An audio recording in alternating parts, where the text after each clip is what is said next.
Okay. A surprise to no one that the cat is present. Whenever I come in, this room stays closed most of the time. Whenever I come in here, the cat wants to come in here. He's probably going to bother me during this video, but anyway, I've only got one sample, so I better get this right the first time. This is something Scotty gave me. I will read about that in a second, and then I'll give a taste test. And I'm coming to the conclusion that I do these videos strictly for you, Scott. I think I said this in my last video, but I'm not sure. But it's like Scott gives me feedback. We talk about it a little bit. I don't really hear from anybody. There are a few likes out there. This last video got like 12 views. I don't want to ramble on too much because I actually want to get to the bourbon. But my brother did tell me that he watches my bourbon videos with interest, and my brother does not drink. So I found that kind of interesting. And in thinking about that, I did think that so my whole idea about drinking bourbon, enjoying bourbon, is savoring it. And you can kind of take my approach with anything. You could take it with your favorite steak, your favorite dessert, whatever it is. So bits and pieces of stuff, a little bit at a time, a little bit here, a little bit there. Savor the things that you're taking in. And you know what? It doesn't even have to just be about things that you consume. It could be about things that you read or things that you experience. Anyway, going a little philosophical and a little deep there, I apologize for that, but that is true. I think we don't take a lot of time to enjoy some things that are important to us, and just taking a little time and drinking your whiskey and enjoying the whiskey itself instead of the intoxicating effects of it is actually a pretty nice experience. As I think I've stated before, I don't really drink for the intoxicating effects. They're nice. If I want to drink for intoxication, I drink beer or I mix my whiskey. I don't drink it straight. So anyway, let's get to it. Before I get to the whiskey, though, I do want to. I'm gonna sample this next week. I'm gonna do a little thing on this next week. It'll be a rare 1 week video, 1 week delay between videos, but this is something that Scott gave me as well. This is a sample that I got from Scott, and this is a bottle that Scott gave me. When I talk about this real quick, because on the back, when I was tasting it for the first time, it does say that the notes are delicate rye, apple, mint, clove, and cocoa. Okay, so delicate rye, I know what that is. Mint, I have caught mint in my bourbons before. Clove, cocoa, all of this, yeah, I'm down. Apple. In bourbon, I'm like, you're not going to get apple out of this. So I poured it, had a little sample of it, and I tasted a note there, and I thought, yeah, I like that there. I like what I'm getting here. I certainly wouldn't call it apple, though. What the hell would I call it? And I thought about it. I would call it apple. That's what I would call it. This has a crisp apple note to it. And we're going to get into that, like I said, next week. But let's get with this. So this, I'm going to have to pull up a page here. This is Maker's Mark Wood Finishing Series 2025 release. And it is called, let me jump to this other page here. This is called the Keeper's Release. I will read what's on Maker's Mark homepage here. The Keeper's Release is a one-of-a-kind expression inspired by the people who oversee the maturation of our whiskey, the true keepers of Maker's Mark. These guardians are responsible for the whiskey from the moment it enters the barrel through the 6+ years of aging until it is ready for bottling. And this is something, reading this, I thought this was interesting. I never really even thought that somebody would do this. And on the one hand, it seems like, well, that's not the way it's done. On the other hand, it seems like this is a great idea. So this part coming up here says, they hand rotate each barrel from the top to the bottom of the warehouses to ensure consistent aging from barrel to barrel. They endure the elements during winters and summers to ensure that every barrel of Maker's Mark matures to the taste vision set by our founders. So Now, I know a little bit about aging barrels and all this kind of stuff, and they have these huge warehouses, and these warehouses can be quite large, and they can be many stories.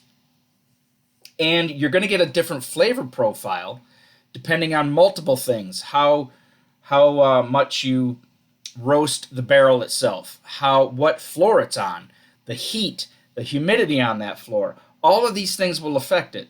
And so what they're saying here, unless I'm reading this wrong, is they're taking barrels. Now, my assumption was always that a barrel goes on a shelf and stays there. And they might turn it or whatever, rotate it on the shelf. I didn't think they rotated it through the warehouse. That just never even occurred to me. And it seems to me like that's what they're saying here. And I find that interesting. So, let me dive into it. Does this tell me anything about the flavor profile that I should be getting? Okay, so yes, it does. This bold expression features hints of seasoned oak, a brulee sugar, offering a long and enveloping mouthfeel with notes of dried fruit and roasted sweetness. So, let's see what I think about all of that. Pop myself back up here so I can see what I'm doing. Kitty cat cleaning himself. Now, I don't know that you would get any different nose straight out of the bottle. I can't imagine that you would. All right, so really quick, because I'm already 6 minutes in and I do want to keep these under 15.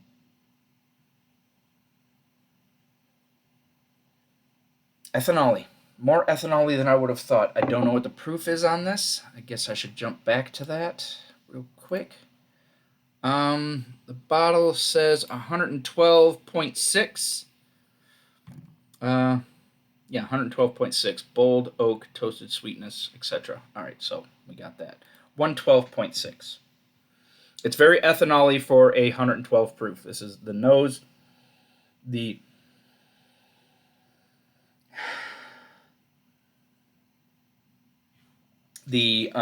alcohol burn that you would get if you're using like rubbing alcohol or whatever. That ethanol-y isopropyl scent on the nose is stronger than I would expect for something at 112 proof.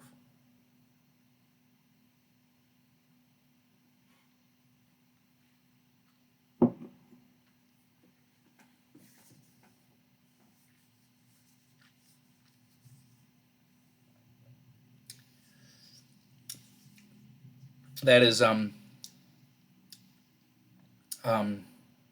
soft. I'm just like, I don't know what word I'm looking for here. It's soft. It's subtle. It's nice. Finish. This is another one of those things that the finish isn't immediate, and then after you have it down for a second, it comes back up on the back of your tongue, and that's really nice. I like it. I like bourbons that do that. It doesn't linger that long.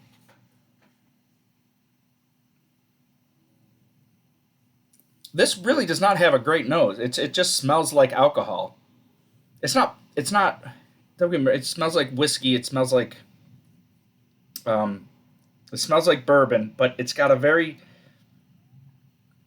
high alcohol scent on it, where you're not picking up other stuff in there. And I'm not crazy about the nose, but I don't dislike it.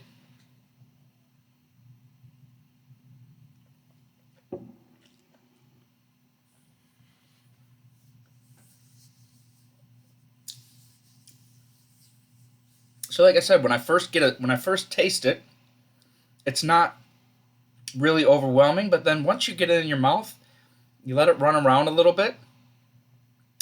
It's really nice. It's just really even. I'm struggling to find words here because I don't do this often enough. It coats the tongue. It coats your mouth. And it's 112 proof. It's a little lower proof than what I'm accustomed to drinking, but it just coats everything really nicely. It's just very even, not boring. And the finish on it is late, which I like that because it's just interesting because you're like, okay, that was good and it went down and it's smooth. Oh, there's something back for you. Kind of like that. Let me get a little cleanse here and do one more.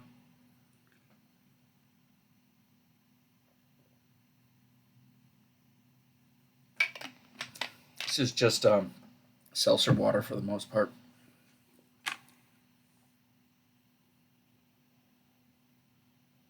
Yeah, I'm gonna say again, I find the nose kind of boring. It's got a lot of ethanol in there. I know I'm repeating myself, but it's a strong alcohol nose, and it's a little, yeah, boring.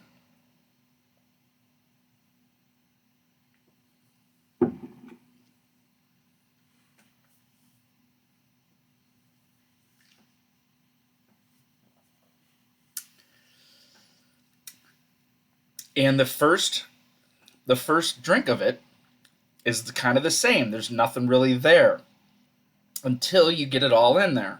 You get it in your mouth, you swish it around back and forth, you get it in your gums and stuff, and then it just says, "Hey, here I am."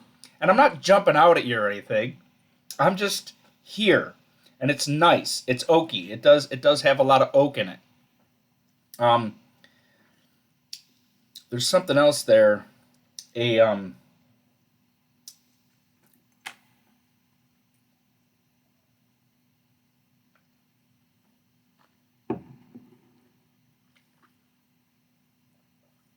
I hesitate to say black licorice because I don't really like black licorice, but it has a candiness. What did they say back on the page? Give me a second here. Featured hints brulee sugaring, long and enveloping mouthfeel, dried fruit, roasted sweetness. All right, I'm gonna go with that. It's got a roasted sweetness. That makes sense to me. Roasted sweetness. So that's what I got there. So anyway, I'm hitting on the 12-minute mark here, so it's time to let you go. So please give me a like, give me a share, give me a subscribe. I'll appreciate it, and we'll see more videos. And this one's for you, Scott, because they're all for you, Scott. Talk to you later. See you. Excuse me. See you in a week with a good taste of this, which was free for me. Thank you.